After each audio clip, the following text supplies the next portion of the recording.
Which South Australian team has the better season for all of our Adelaide-based watchers out there? Port, well, Adelaide. I mean, I don't really trust either of these teams just yet.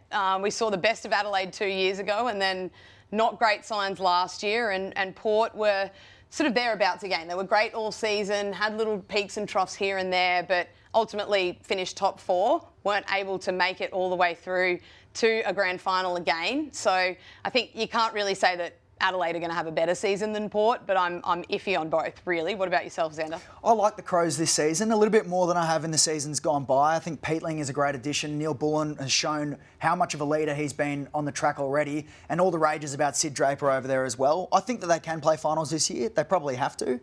As for Port, well, there's been a lot of noise around them and the Ken Hinkley succession plan. Where do you stand on it? Do you think it was the right move? Did you appreciate how it played out in public? Do you think that Ken should stay on for another year? Yeah, I think it's the right move ultimately because it sort of keeps everyone at bay, because for so long now, for probably the last 2 or 3 years, at round 2 to 10, that's all the talk that's about the club.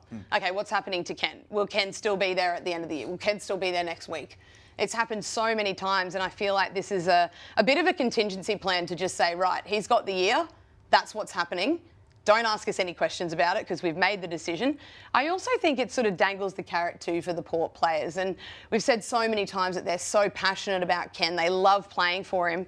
I feel like they've almost sort of said to the playing group, you know what, if you love Ken so much, you've got one more year to put everything in to get that ultimate premiership success that you think you owe him. So all our cards are on the table, and that's what's happening for the next 12 months. So I kind of like it for that sense of it just puts everyone at bay and stops a lot of the questions.